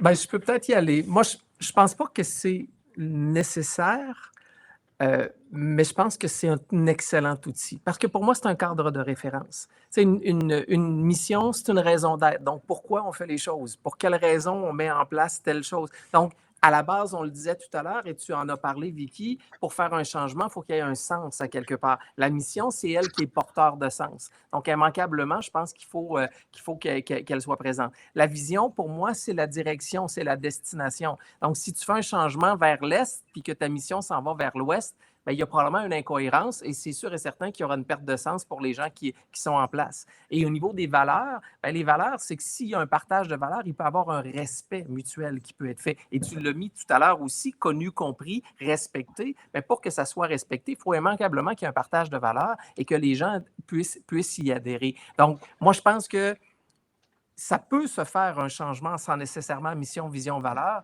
mais je pense qu'on avance dans un changement qui, à mon point de vue, devrait être beaucoup plus difficile parce qu'on n'a pas nécessairement notre cadre de référence établi qui peut nous permettre de prendre des décisions beaucoup plus éclairées et d'influencer de façon beaucoup plus inclusive plutôt que d'arriver avec un changement, voici ce qui se passe, puis c'est comme ça que ça fonctionne. Donc, pour moi, je pense que c'est un point extrêmement important à voir. Mmh.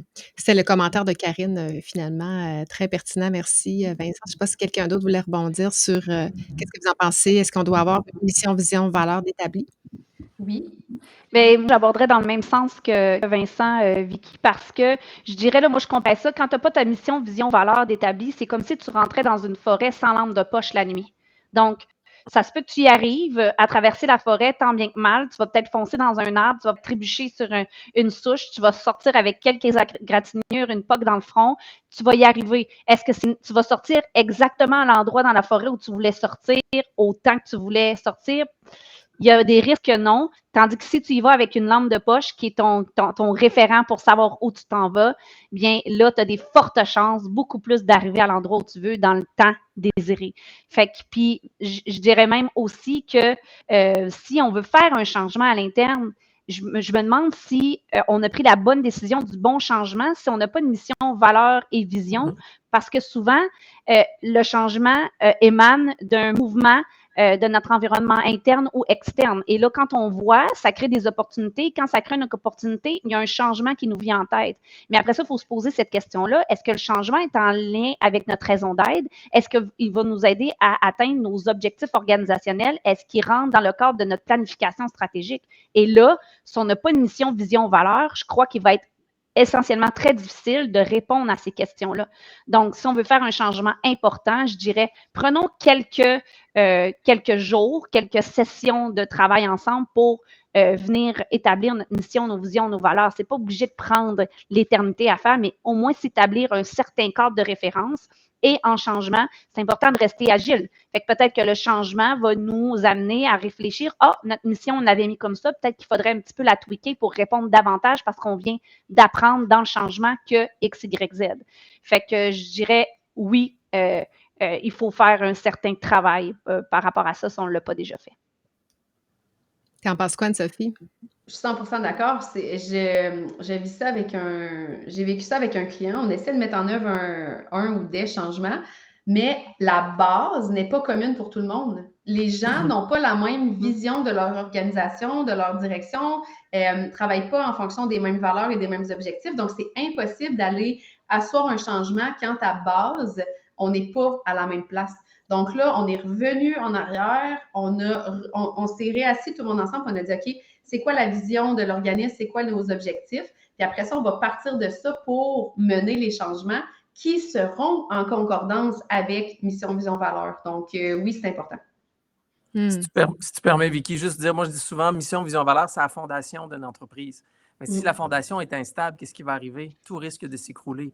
Et la vision, Exactement. c'est la destination. Tu sais, je fais souvent l'analogie du voyage à ce niveau-là. Si demain matin, toi et moi, on décide de partir en voyage et que toi, tu as envie de partir, je sais pas moi, une croisière en Alaska, puis moi, j'ai envie de partir une semaine dans le sud, ben, à quelque part, on ne mettra pas la même chose aujourd'hui dans notre valise. Ça a un impact sur les décisions qu'on prend aujourd'hui en fonction de la destination d'où on va. Bref, je pense que c'est incontournable d'y réfléchir pour être en mesure de mettre en place un bon changement. Mhm. Je suis d'accord, mais j'amènerais un bémol. Pour que le changement soit bien accepté, est-ce que la mission, je pense que oui, parce qu'une mission, tu sais, c'est notre raison d'être. Pourquoi on existe? Tu sais, pourquoi on fait ça? Ça vient vraiment du cœur. Puis quand on embauche des gens, faut s'assurer qu'ils adhèrent à notre mission. Puis déjà là, s'ils adhèrent pas, ben c'est pas un bon match. Tu sais. Fait que d'entrée de jeu, si on a bien fait notre recrutement, puis qu'on a une bonne mission, puis que tout le monde la comprend, je pense que ça aide à expliquer.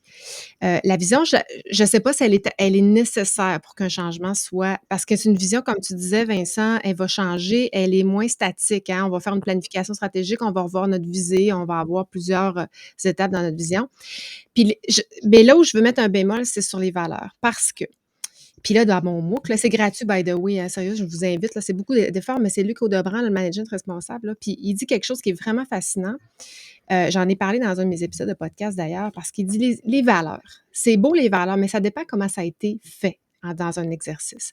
Parce qu'il y a nos valeurs épousées. Ça, c'est les valeurs qu'on affiche sur nos sites Internet, sur nos murs. Mais ce n'est pas nécessairement les valeurs qui sont attribuées. Ça, c'est vraiment, si je parle aux employés, là, je vais te dire, c'est quoi les valeurs organisationnelles?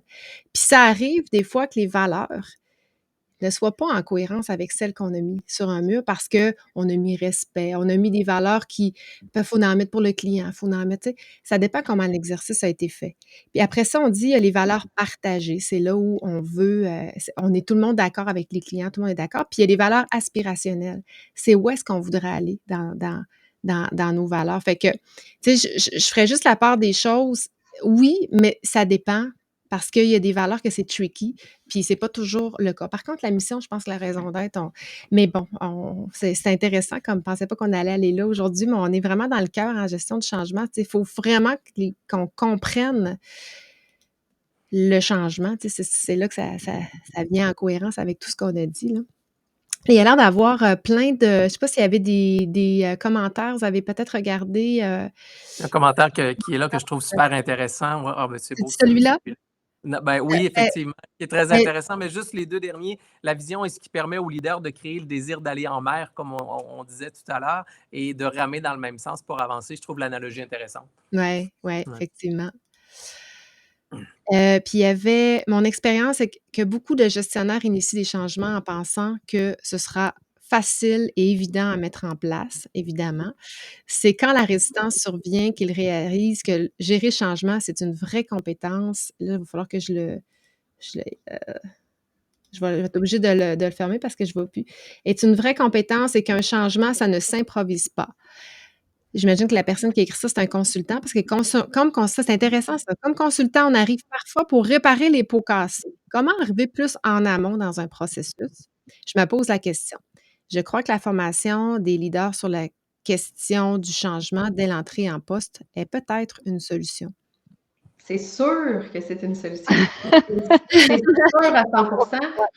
On le disait tantôt, ça prend la compétence de gestion de changement dans le coffre à outils, mais dans ce que j'ai observé, il y a beaucoup, beaucoup de monde qui vont faire l'erreur une, deux, peut-être trois fois de ne pas gérer le volet humain, mais dès qu'ils font face aux préoccupations par la résistance, puis qu'ils réalisent l'importance du volet humain, bien là, après ça, ils se cherchent des moyens. Là, peut-être que les gens ne trouvent pas toujours des moyens, là, mais souvent, les gens vont devoir vivre un échec ou vivre cette résistance au changement-là pour réaliser l'importance du volet humain.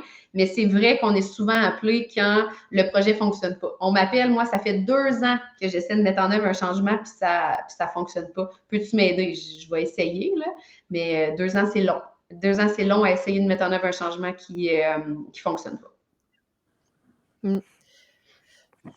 C'est selon le récent Forum économique mondial, il disait que le leadership et l'empathie étaient une des qualités d'un gestionnaire et d'un employé les plus importantes en 2020 pour les prochaines années. Je pense qu'à quelque part, dans le mot leadership, le leadership, c'est une capacité d'influence. Et pour moi, dans une capacité d'influence, il y a cette capacité-là de gestion du changement. Tu n'as pas le choix, tu es toujours en mode adaptation et gérer qu'est-ce qui se passe. Donc, pour moi, ça fait partie d'une compétence qu'on se doit tous individuellement de développer, je crois. Mmh. J'amènerais peut-être, selon le temps qu'il nous laisse, puis je vais te lancer la question pendant que tu es là, Vincent. À ton avis, une question de Marc-André. Quel est le plus grand changement qu'une entreprise peut rencontrer selon toi? Bien, pour moi, le plus grand changement, c'est le changement ou l'adaptation de son modèle d'affaires. Je l'ai dit tout à l'heure, les cycles de vie du modèle d'affaires s'est beaucoup, beaucoup rétréci ces dernières années. Et si on dépasse, c'est parce que cette courbe-là monte, on doit continuellement se renouveler, se réinventer. Parce que si on prend la phase de déclin, cette même étude-là disait une chose qui m'a beaucoup impressionné, c'est que si on entre dans une phase de déclin, il n'y a que 10% des entreprises qui sont capables de donner un coup de barre et de reprendre la voie de la croissance. Bref, pour moi, le plus grand changement, c'est d'être capable de se renouveler en fonction de ce qui se passe autour du marché, de notre environnement, de ce qui en est. Et si on n'est pas capable d'être proactif, c'est-à-dire, revenons aux 3 étapes que je parlais tout à l'heure, anticiper le changement, être capable de voir venir, d'avoir cette vision globale-là pour être capable d'anticiper quelque chose pour le mettre en place, ben, moi, je pense que c'est le plus gros changement, c'est que notre modèle d'affaires et l'environnement dans lequel on est continuellement en pleine mutation et on doit s'y adapter. Donc, pour moi, je pense que c'est celui-là qui est le plus important. Et c'est lui qui découle de tous les autres par la suite. Effectivement. Josiane, selon toi, ça serait quoi le plus grand changement qu'une entreprise peut rencontrer? J'aime beaucoup l'approche que Vincent a pris, mais moi, je dirais, pour l'avoir vécu, j'en aurais 2. Je ne sais pas lequel est le plus important, mais Les 2. Changement de haute direction, c'est le président de la compagnie, que ça soit un transfert au niveau de la relève ou quelqu'un qui achète la compagnie. Ça, moi, je l'ai vécu. C'était une relève.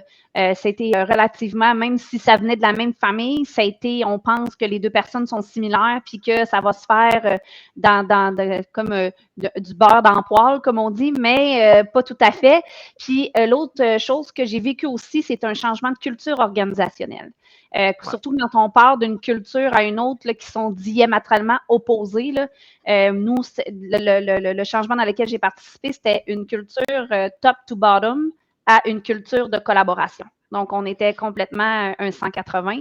Fait que ça, je dirais que c'est 2 grands changements qui est relativement difficile, qui va s'échelonner sur plusieurs années, selon moi, et qu'on va devoir soutenir ardemment sur plusieurs années, pas perdre le momentum parce que c'est pas quelque chose qu'on fait sur court terme puis que c'est inculqué puis là on peut passer à autre chose. Fait que moi je dirais ces 2-là pas mal ex aequo.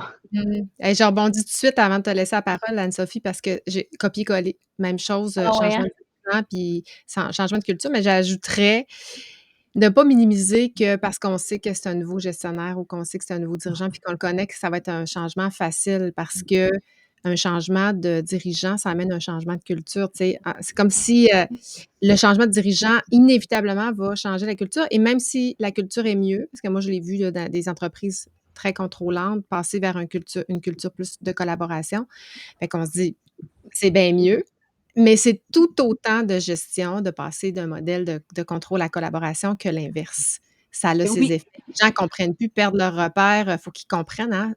Connu compris, là, je ne comprends pas qu'est-ce qui se passe en ce moment.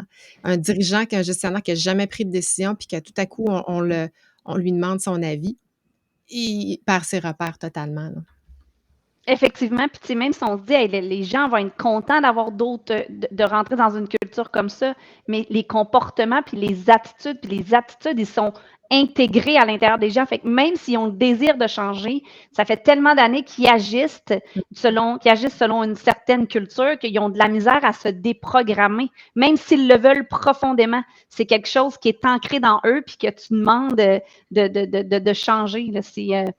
Ouais, j'aborde Vicky, tout à fait. Il faut l'avoir, je pense, vécu pour voir. Moi aussi, je pense que je minimisais un peu ça. Ouais. Sans le minimiser, là, j'étais comme, mais c'est pas si pire que ça. Mais quand Ouais. tu as les deux mains dedans, tu te dis, oh là là, OK, je C'est le plus pensais pas grand que c'était. changement. Ouais. Oui, Anne-Sophie, puis c'est drôle parce que je vois les commentaires, on parle beaucoup du réseau de la santé. Tu as été beaucoup dans le réseau de la santé. Je ne sais pas comment ça résonne pour toi, mais selon toi, c'est quoi le plus grand changement? Peut-être que je dirais qu'une organisation, parce que là, je réalise qu'il n'y a pas juste des entreprises, mais il y a des organisations, notamment dans le domaine de la santé, peut rencontrer, selon toi. Définitivement le changement de culture. Selon certains experts, ça peut prendre 5 à 7 ans pour changer une culture. Puis plus l'entreprise est grosse, plus c'est long. Le réseau de la santé, quand on a eu la fusion pour les CCCIUS, on est encore dans le changement, même si ça fait plusieurs années. On a changé complètement la culture des organisations, des agences vers les CCCIUS, les régies. Donc, bref, c'est définitivement le changement de culture. Puis là, je ne rentrerai pas dans la politique, là, mais on est des élections le 3 octobre prochain. Ça pourrait encore changer, mais bon, je ne veux pas Clairement. mettre de l'huile sur le feu. Parle-moi pas, Vicky, parle-moi. Je te parle pas, c'est pas un webinaire politique. On est apolitisé ici. On a peut-être le temps pour une dernière question, puis on verra là, selon la longueur des réponses. Mais je trouvais la question, parce que, puis en même temps, je te laisse là, Anne-Sophie, je te lance la question à toi. Tu as dit 5 à 7 ans pour changer une culture. Ça prend combien de temps pour faire un changement? Là, tu as dit ça. Ça dépend de plein de choses. Ça va dépendre de la portée ou de l'ampleur du changement. Est-ce que c'est un petit changement que tu fais au sein de ton équipe de 10 personnes ou tu le fais dans une entreprise de 200 personnes? Est-ce que tu as un groupe de parties prenantes concernées ou tu en as 15? Est-ce que ça touche des gens à l'externe de ton organisation ou c'est juste à l'interne? Et quels sont les impacts de ton changement? Est-ce que tu changes les conditions de travail, les processus, les connaissances, l'environnement physique, les collègues de travail? Donc, plus tu as de catégories d'impact, plus tu as de parties prenantes, plus il y a d'humains dans ton changement, plus ça va être long. Un petit changement peut prendre 1 mois, puis un énorme changement peut prendre 1 an, 2 ans, 3 ans, etc. Donc, ça va dépendre d'une multitude de facteurs que je viens de nommer. Ampleur et rythme. Entre autres, effectivement. Ouais. Puis moi, j'aurais le goût d'ajouter à ça, Vicky, la capacité des gens et l'entraînement à changer. Donc, on va tout le temps ça quand tu fais de la pied, tu ne te lèves pas un matin dire je m'en vais courir 42 km. Tu as un plan d'entraînement, tu y vas petit à petit, tu augmentes le volume, tu augmentes la cadence pour te rendre à ton objectif, peut être dur de courir le 42 km. Je dirais qu'en changement, c'est la même chose et tout à fait ce qu'Anne-Sophie a dit, mais il faut se poser la question, est-ce que nos gens sont habitués à changer? Si on n'a jamais fait de changement dans notre organisation et que là, on veut faire un changement de culture organisationnelle, j'essaierai de me poser la question, quel changement on peut faire petit à petit pour pouvoir habituer nos gens à changer, pour les amener plus facilement vers un changement d'envergure. Donc, j'ajouterais probablement l'habitude des gens à être capables de changer. Je suis sûre que Vincent va rebondir. Oui, juste une chose, j'ajouterais juste une chose, l'historique de l'entreprise face au changement. Oui.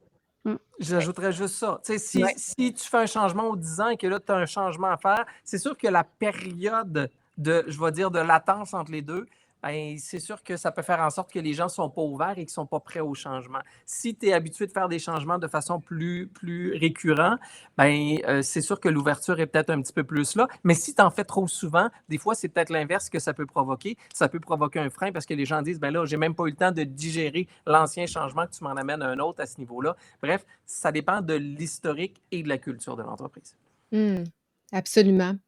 Très bon point. Je suis d'accord. Je ne redirai pas ce que vous avez dit parce que je dirais la même affaire. J'aime beaucoup le commentaire qu'on était d'accord avec toi, Anne Sérode. Oui, j'ai vu que tu l'avais vu, ça m'a fait rire, mais clairement, c'est le correcteur automatique. Oui, le correcteur automatique. Aussi, moi, j'ai 3 prénoms, Anne-Sophie Michel. Donc, moi, j'ai toutes les déclinaisons possibles. On m'appelle Marie-Michel, Marie-Sophie, Annie-Marie, tout ce qu'on veut. Fait que moi, je ne corrige jamais les gens. Hein. En passant, vous m'avez appelé Sophie à 2 reprises. Je ne corrige pas. Moi, je suis habituée de me faire appeler toutes sortes de noms. T'es ouverte. Tu es flexible, tu es agile Oui, dans J'ai aucun problème tu avec es ça. ouverte au changement. tu es ouverte au changement. Non, sans problème. Appelez-moi comme vous Tout voulez. à fait. Hey, wow, quelle belle, rencontre, j'ai chaud. C'est, ça a été, vraiment des belles discussions vraiment au-delà de mes attentes. Je pense qu'on a vraiment fait le tour de la question. Il y a tellement de choses à dire, par exemple, c'est ça que je réalise dans la gestion du changement. On pourrait, tu sais, ce qu'il faudrait faire, c'est tout le fil conducteur parce que dans les commentaires, il y avait beaucoup une méthodologie, on a parlé des soft skills, tu sais, il y a du hard skills, il y a plein de choses en gestion de changement. On était là peut-être pour aller, donner ce qu'on pense être les meilleurs et les pires, conseils, à donner. Mais il y en a un paquet, un paquet. Mon plus grand souhait à moi, parce qu'on a parlé de consultants aussi, moi, j'aimerais ça que les entreprises soient autonomes. Puis, tu sais, j'ai beau être consultante, puis je pense que tu es dans le même sens, Josiane, on fait des mandats similaires, là. J'aimerais ça que les entreprises du Québec, du Canada, francophones et du monde se transforment. Et pour ça, c'est beaucoup plus grand. Moi, c'est ma mission. On a parlé de mission tout à l'heure, c'est de contribuer, de faire cette contribution-là pour la société. Et ça passe par nous, oui, consultants, mais tu sais, si on peut transférer nos connaissances, notre savoir pour que les agents de transformation soient compétents à travers les organisations, ben moi, ma mission est servie, puis je pourrais mourir en paix. Mourir avec une contribution plus grande pour la planète, pour la société. Dans quelques années, quand même, Vicky, là. Oui, Oui. dans quelques années, mais il paraît qu'il faut toujours penser que c'est comme si on mourait demain parce que ça nous aide à Pour être bien une vivre. meilleure Ouais. personne dans le day-to-day en relation avec les gens avec qui nous sommes. Donc voilà, merci à tout le Ouais, monde qui ont participé. Merci à toi, Vicky. je te rejoins, mission. C'est sensibiliser. On a un devoir énorme. Ouais, plus on va en parler, plus on va sensibiliser, meilleur on va être en société. Merci Exact. Vincent, merci Josiane, merci Merci Vicky, merci à vous les J'adore. filles. Fait que merci tout le Merci. monde, puis Bon après-midi tout à le la monde. prochaine. Oui, bon après-midi. Au Ciao, ciao. plaisir, bye tout le monde. Bye. Bye.